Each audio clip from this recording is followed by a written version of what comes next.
कार्रवाई की बात सरकार कह रही है, सब कुछ कर रही है, लेकिन सवाल है कि आखिर ये नौबत क्यों आती है? बख्तरबंद गाड़ियां किसके लिए है?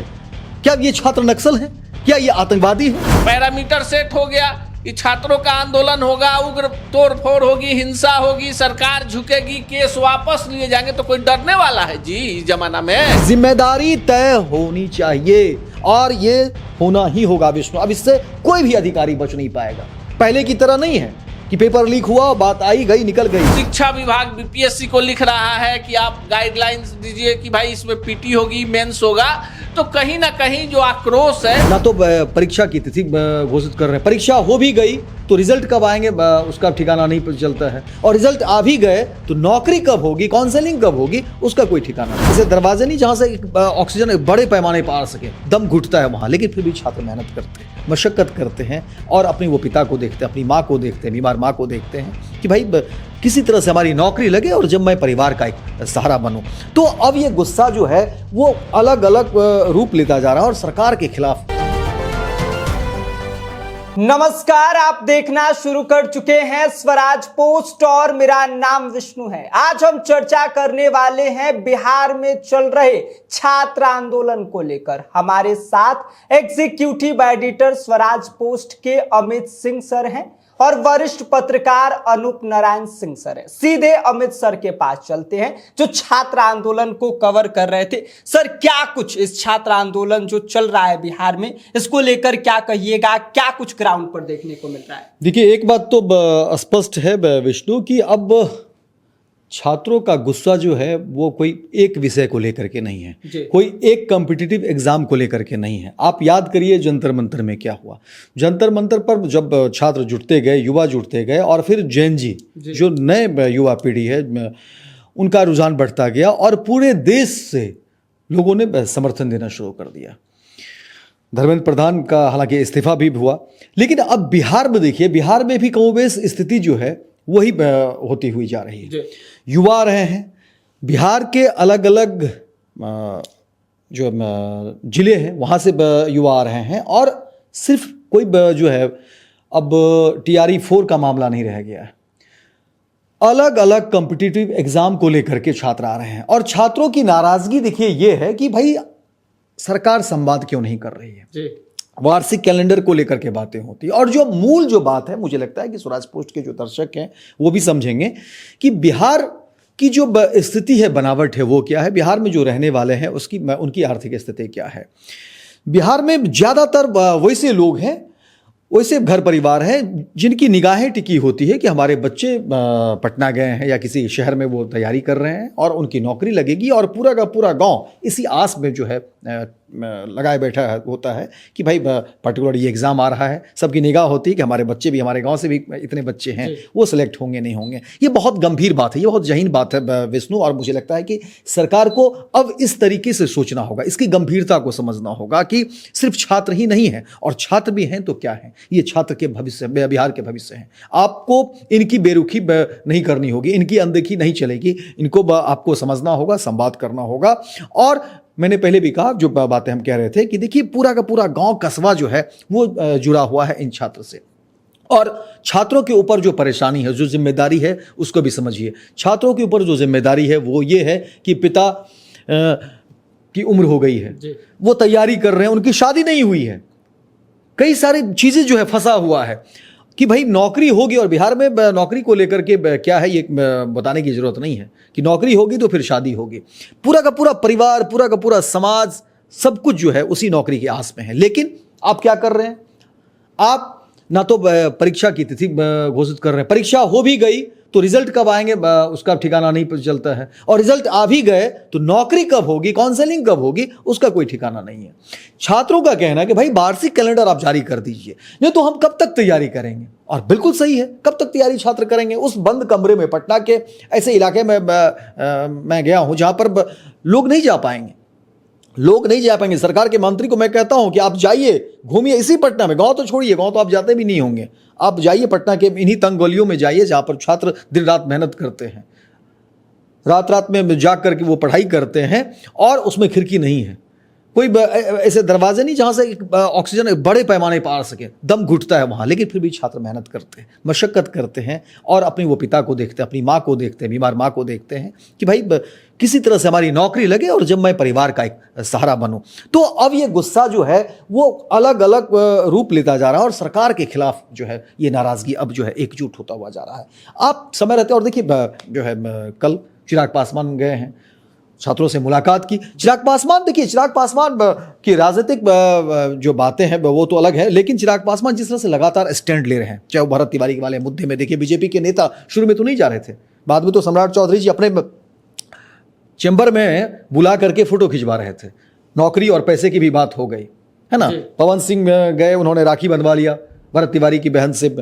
इसके अलावा जो ये गायक हैं और हीरो हैं मनोज तिवारी भी जाते हैं। और शुरू में बीजेपी के तमाम नेता परहेज कर रहे थे, नहीं जा रहे थे कि भाई इनकाउंटर को सही ठहरा रहे थे, लेकिन जब अब ये पूरा का पूरा मामला हुआ कि नहीं वो फेक इनकाउंटर हुआ, सरकार की बद पिट गई, सरकार की किरकिरी हुई, तो देखिए आपको समझना होगा, आप सत्ता में हैं, आप सियासतदान हैं, आप हुक्मरान हैं, आपको जनता की बातों को की अनदेखी नहीं करनी होगी। ये लोकतंत्र है, लोकतंत्र में आपको जनता को साथ लेकर के चलना होगा, जनहित के मुद्दे और जनहित के जो सवाल हैं उसको आपको साथ लेकर के चलना होगा। और ये अनदेखी जो है वही बवाल है कि देखिए आप किस तरह से। और दूसरी बात कि आप बख्तरबंद गाड़ियां वो कर रहे हैं, भाई ये बख्तरबंद गाड़ियां किसके लिए है? ये क्या नक्सली हैं, छात्र नक्सली हैं? और फिर वो बीपीएससी के जो अधिकारी थे उनके जो बयान, हालांकि ठीक है उनके ऊपर कार्रवाई हो गई, लेकिन इससे पता चलता है कि सरकार कितना गंभीर है, सरकार के अधिकारी कितना गंभीर है। जाहिर तौर पर बंद कमरे में जो बातें होती होंगी, आप कहते हैं कि भाई हाथी चले बाजार और कुत्ता भौंके हजार, ये सरकार के एक अधिकारी का ये जुमला होना चाहिए, ये आप छात्रों के लिए ये भाषा होनी चाहिए। आप देखिए ना कांग्रेस जनता पार्टी, भाई साहब भद पिटवा रहे हैं, या ऐसे अधिकारी एक के बाद एक अधिकारी सरकार के ही भद पिटवा रहे हैं, सरकार की फजीहत हो रही है। और मुझे लगता है कि सरकार को ऐसे अधिकारियों के ऊपर सख्त से सख्त और बड़ी से बड़ी कार्रवाई होनी चाहिए, बिल्कुल, ताकि आने वाले समय के देखिए आप ये सिस्टम किसके लिए है? मैं कई बार कहता हूं जब भी इस तरह की बात होती है, ये सिस्टम किसके लिए है? ये आम आदमी के लिए तो सिस्टम है ना। और जब ये सिस्टम आम आदमी पर ही घात करने लगे तो फिर ये दुर्भाग्यपूर्ण है, ये दुर्भाग्यपूर्ण। जी बिल्कुल, वापस आपके पास हम आएंगे। अनूप सर, एक तरफ छात्र आंदोलन पर है, दूसरी तरफ प्रशांत किशोर 10,000 नौकरी देने की बात कर रहे, क्या कहिए? देखिए विषय जो अमित सिंह जी ने कहा है वो विषय एकदम सही है कि आपको याद होगा कि 1974 में बिहार में छात्र आंदोलन हुआ, जेपी मूवमेंट हुआ, और अभी जितने लोग सत्ता के शीर्ष पर पहुंचे, चाहे नीतीश कुमार हो, लालू प्रसाद यादव हो, या उसके बाद के जितने नेता हैं, उसी छात्र आंदोलन से निकले हुए हैं। तो देखिए जब युवा वर्ग जो है उसमें आक्रोश होता है तो बड़ा बदलाव होता है। और ये नहीं है जेएनजे है, 2026 है और लोग कह रहे हैं कि छात्रों का युग आ गया। आप 1974 देखिए, न सोशल मीडिया थी, न फेसबुक था, न व्हाट्सएप यूनिवर्सिटी थी, तब जो कुछ हुआ बिहार में उसका असर दिल्ली तक हुआ। और आपको जानकर आश्चर्य होगा कि 1974 में जो छात्र आंदोलन हुआ, जेपी मूवमेंट हुआ, पुलिस की गोलियां चली, कई छात्र मारे गए, और बावजूद इसके आंदोलन नहीं रुका। अब 2026 जो है, यहां पर आक्रोश नौकरी को लेकर ही नहीं है, आक्रोश ही नहीं है, यहां जिस बात को लेकर आक्रोश है उसको समझिए। बिहार के यूनिवर्सिटियों में 5 से 6 वर्षों में स्नातक की डिग्री लोगों को मिलती है, आधी उम्र निकल जाती है।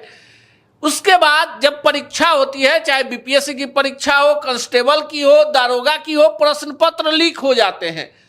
बची खुची जो आशा है, बीपीएससी ने शिक्षकों की बहाली शुरू की है, टीआरई 4 को लेकर आंदोलन की शुरुआत हुई है।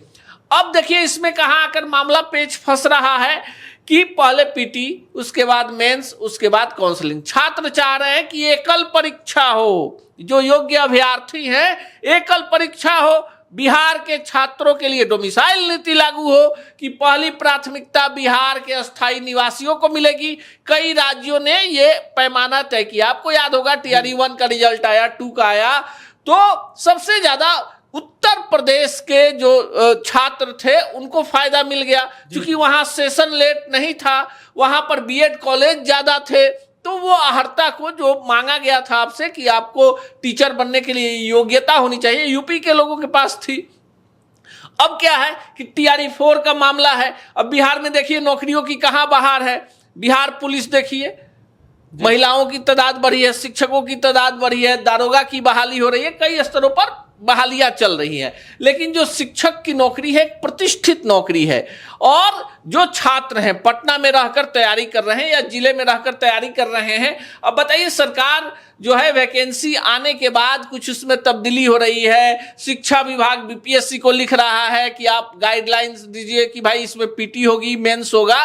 तो कहीं ना कहीं जो आक्रोश है, और दिल्ली में जो कुछ हुआ आपने देखा मामले को लेकर कि आक्रोश इतना ज्यादा बढ़ा कि केंद्रीय शिक्षा मंत्री को इस्तीफा देना पड़ा। पूरे देश में जिस तरह से आंदोलन हुआ, तमाम छात्रों पर से मामले जो दर्ज हुए थे उनको वापस लेना पड़ा। तो एक नई परिपाटी हो गई है, और ये परिपाटी जो है आने वाले दिनों में सरकार की बड़ी किरकिरी कराने वाली है। सरकार पहले ही देखे कि भाई हम जो नियम कानून कायदा बना रहे हैं इसका क्या असर आम आदमी पर, छात्रों पर, परीक्षाओं पर पड़ेगा।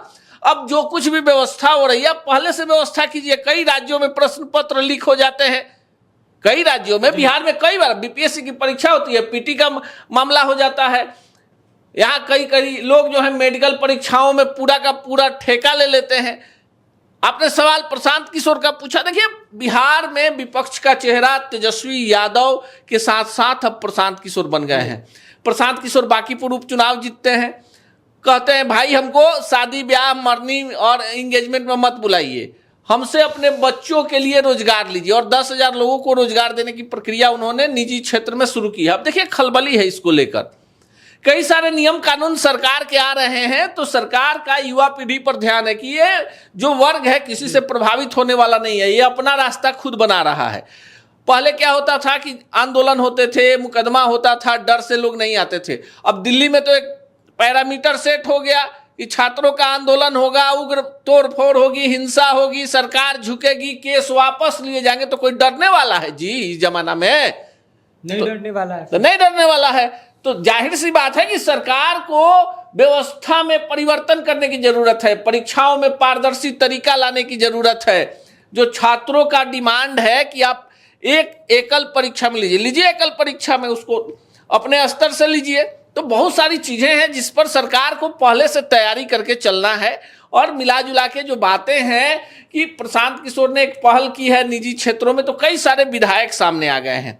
पप्पू यादव आ गए, उन्होंने वहां रोजगार मेला लगाया। फिर मधुबनी के एक बीजेपी के विधायक हैं, वो सामने आए। तो अगर सभी विधायक 243 विधायक बिहार के हैं इस मॉडल पर आगे बढ़ जाए, 10-10 हजार ही अगर लोगों को रोजगार देना शुरू कर ले, तो इसमें आंकड़ा इतना जरूर हो जाएगा कि जो जनता का आक्रोश है रोजगार को लेकर, कहीं ना कहीं थोड़ा सा इस पर विराम लग जाएगा। अमित सर, जानना ये चाहेंगे, दिल्ली का जंतर मंतर हम सब ने देखा, क्या वो जंतर मंतर जैसे स्थिति बिहार में भी बनेगी? बिल्कुल बनती जा रही है विष्णु। आप देखिए, आप गर्दनी बाग जाइए, जो धरना स्थल है, बनती जा रही है। लोग आ रहे हैं, युवा आ रहे हैं। देखिए बख्तरबंद गाड़ियां, और आप जो AK-47 से चलाए ना, इसी सीवान में चली ना गोली, कार्रवाई की बात सरकार कह रही है, सब कुछ कर रही है। लेकिन सवाल है कि आखिर ये नौबत क्यों आती है? बख्तरबंद गाड़ियां किसके लिए है? क्या ये छात्र नक्सल है? क्या ये आतंकवादी है? आप जम्मू कश्मीर के इलाके में जाइएगा, वहां बख्तरबंद गाड़ियां मिलेगी। और आप प्रोटेस्ट जो है, जहां पर धरना स्थल है, वहां बख्तरबंद गाड़ियां क्या कर रही है? तो देखिए ये सरकार के मंसूबे पर सवाल है, सरकार की जो मंशा है उस पर सवाल है। और छात्रों को आप इस तरह से डरा नहीं सकते। छात्र सवाल कर रहे हैं, उसका जवाब दीजिए। हाँ ठीक है, कई सारे मुद्दे हैं, मिल बैठ करके तय करिए। छात्र की तरफ से प्रतिनिधि आएंगे, आपकी तरफ से भी होंगे, और एक निष्कर्ष पर जो है समझौता होगा। लेकिन ये बच्चे कहाँ के हैं? ये बिहार के भविष्य हैं, ये बिहार के बच्चे हैं। और आप उन्हीं से संवाद नहीं करेंगे। आप बख्तरबंद गाड़ियां भेज रहे हैं और डराने की बात करेंगे। कल वाटर कैनन चला, क्या कुछ नहीं हुआ, बवाल भी हुआ। और देखिए छात्र किसके लिए कर रहे हैं? छात्र कोई व्यक्तिगत जो है कुछ तो मांग नहीं रहे हैं। वार्षिक कैलेंडर की बात हो रही है, मैं जो तमाम चीज़ों को अगर आप देखेंगे, पेपर लीक के जो मसले हैं उस पर भी गुस्सा है, नाराज़गी है। मैंने पहले भी कहा कि कोई एक बड़ी वजह नहीं है, ये कई सारी वजह है। और ये गलती आप क्यों करते हैं? अगर सवाल छात्रों ने पूछा है तो आप ये गलती तो आप ही की है ना, आपके सिस्टम की ही है ना। और सबसे बड़ी बात है कि अगर अंदर में बहुत सारे पेच हैं तो आप उन पेच को ठीक करिए। आप अंदर में जो परेशानी है, टेक्निकल जो खामियां हैं जिसका जिक्र करते हैं अलग अलग मंत्री और सेक्रेटरी जिसका जिक्र करते हैं, तो भाई ये कौन ठीक करेगा? ये सरकार हमारी है, देश हमारा है, फिर कौन ठीक करेगा? इसका मतलब है कि सरकार की मंशा पर सवाल है। जो अधिकारी हैं उनकी जो मंशा है, उसकी जो कार्यशैली है, उस पर सवाल है कि क्यों नहीं आखिर इस पर बैठ करके एक ठोस निर्णय लिया जा रहा है। और आखिर पेपर लीक हो रहा है तो भाई आप कैसे पेपर लीक हुए जा रहे हैं? तो बहुत सारी चीजें हैं, देखिए बहुत सारी चीजें हैं, आप इससे बच नहीं सकते हैं। और बात जिम्मेदारी की हो रही है कि जिम्मेदारी तय होनी चाहिए और ये होना ही होगा विष्णु। अब इससे कोई भी अधिकारी बच नहीं पाएगा। पहले की तरह नहीं है कि पेपर लीक हुआ, बात आई गई निकल गई। अब आपकी जिम्मेदारी तय होगी, हर बात के लिए जिम्मेदारी तय होगी और उसके बिना काम नहीं चलने वाला है। और जितने भी अधिकारी हैं अब वो समझ लें कि आप चाहेंगे इधर से उधर से कुछ भी भटका के काम चला लें। ये आज की युवा पीढ़ी है, जेन जी है, ये सवाल करना जानती है और ये सवाल करेगी। और ये लोकतंत्र की ताकत है, हमारे जो संविधान में जो ताकत मिला है ना विष्णु, ये हर व्यक्ति को पता है। और जैसे जैसे शिक्षा का ये ग्रोथ रेट बढ़ेगा, हर घर में शिक्षा होगा, लोग सवाल करेंगे और जवाब देना सरकार की जो है कह सकते हैं कि मजबूरी हो जाएगी। जवाब देना ही होगा, आप बच नहीं सकते। जी, आपको बता दें कि अनूप सर के पास हम वापस चलते हैं। सर, आपसे जानना ये चाहेंगे, जिस तरीके से जो नीट पेपर की जिम्मेदारी थी धर्मेंद्र प्रधान ने अपने ऊपर ली, बताया कि हम शुरू से ही इसको लेके जिम्मेदार थे, इस पर काम कर रहे थे, तो क्या बिहार में भी ऐसी जिम्मेदारी तय होगी और अगर होगी तो किस पर? देखिए, हम व्यक्तिगत आरोप के खिलाफ हैं। किसकी जिम्मेवारी, कहाँ की जिम्मेवारी? धर्मेंद्र प्रधान का इस्तीफा जो हुआ उसके बाद, उस प्रकरण के बाद बिहार में आते हैं तो बिहार में छात्रों को और छात्र संगठनों को आंदोलन के बीच में सरकार ने वार्ता के लिए बुलाया है। कई बिंदुओं पर सहमति बनी है और कई बिंदुओं पर सहमति नहीं बनी है। अब देखिए, सीधे सीधे सवाल यह है कि जिस विषय को लेकर आंदोलन हो रहा है, छात्रों का समूह कई गुटों में बटा हुआ है। इसमें सबसे अहम मुद्दा है TRE 4, इसके बाद PhD का मुद्दा है, इसके बाद एकल परीक्षा का है, उसके बाद वार्षिक कैलेंडर का है, उसके बाद सत्रों को नियमित करने की बात है, उम्र की सीमा को लेकर है कि अगर मान लीजिए किसी छात्र ने 2026 में किसी परीक्षा के लिए अप्लाई किया और उसका अंतिम वर्ष चल रहा है और सरकार ने निर्धारित किया है कि 35 वर्ष के बाद आप नौकरी के लिए अप्लाई नहीं कर सकते हैं, परीक्षा किसी कारण से रद्द हो गई और 3 साल बाद सरकार ने फिर से फॉर्म फिलअप करवाया, तो ऐसे में उन छात्रों का तो भविष्य अंधकारमय हो गया, चूंकि उनकी आयु तो इसी वर्ष समाप्त हो जाएगी। तो देखिए, बहुत सारे विषय हैं जिसको लेकर बिहार में जन आंदोलन चल रहा है। और सरकार जो है, देखिए, सरकार कोई एक व्यक्ति विशेष नहीं होता है। जो लोग आज विपक्ष में है, कल वो सरकार में थे, जो अभी सरकार में है हो सकता है कल वो विपक्ष में हो। लेकिन जो जनहित का मुद्दा है, उन मुद्दों पर आम आदमी की सहमति है। और जो जेन्युइन मुद्दा है कि परीक्षाओं में कदाचार नहीं, किसी भी प्रतियोगिता परीक्षा का प्रश्न पत्र लीक नहीं, समय पर रिजल्ट का प्रकाशन, और आप जब फॉर्म फिलअप करवाते हैं उसके पहले आपका नियम कानून कायदा फाइनल होना चाहिए। आप फॉर्म भरवाने के बाद ये निर्धारित करते हैं कि भाई अब 2 चरणों में परीक्षा होगी, 3 चरणों में परीक्षा होगी, तो जाहिर सी बात है कि आप आक्रोश को हवा दे रहे हैं। और ऐसे में सरकार और छात्र संगठनों को बैठकर इसमें सार्थक बातचीत के तहत इस मामले का समाधान करना चाहिए। बाकी आप इस पूरी चर्चा को लेकर क्या सोचते हैं, इस पर आपकी क्या कुछ प्रतिक्रिया है, हमें अपनी राय भेज दीजिए। बाकी आप देखते रहिए स्वराज पोस्ट।